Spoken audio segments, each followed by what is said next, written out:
when some new firms they jump in the market or they come in the market and they also selling the same things or same product, so obviously that lead a less demand and less price because customer has a more choice.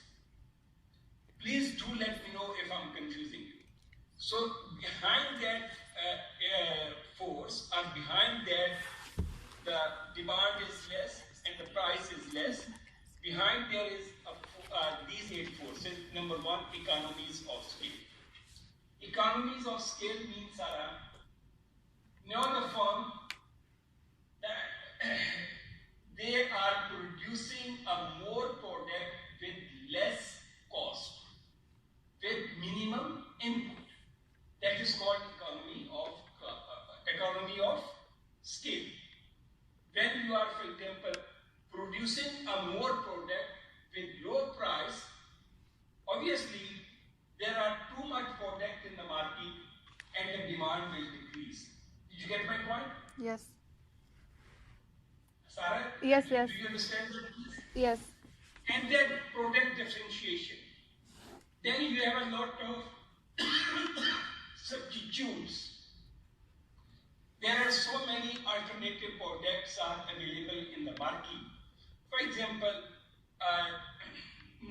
take the example of mobile phone. So if there is only 2 companies in the market, Samsung or iPhone, there is a very strong competition. But in these days, there are so many companies in the market. So consumer has a lot of alternative, lot of different products, similar but different, they can buy from the market. Then the capital requirement, not much capital is required. Switching cost, if customer leave the company and go to the other company, not much cost involved. He can easily buy the SIM free or pay 1 Riyal or 2 Riyal for one SIM. He can take it out that SIM and buy the other SIM for 1 Riyal. That is not cost too much. So that is called a switching cost. Easily customer move from one firm to other firm. And access to distribution channel. Again, the customer has a direct access to the wholesaler, or they can ask from the wholesaler like Amazon. Instead you buy the mobile phone from iPhone shop, or you can buy from Amazon or from somewhere else. So you have a lot of other channels where you can buy the same product in a cheaper price. Cost advantage independent of scale. Again, less cost, minimum cost involved. There is no high cost involved. Also the government policies. What the government policies?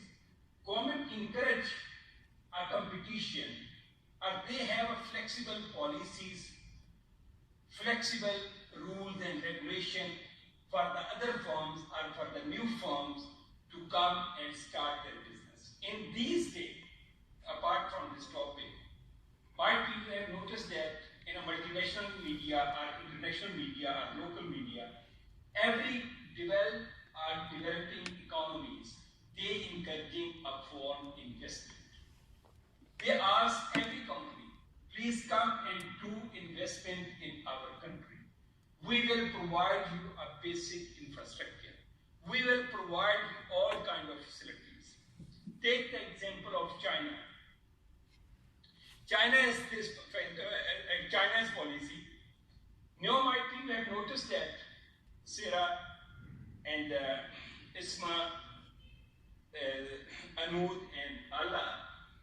Now in these days you have noticed that everything is made by China. What the Chinese government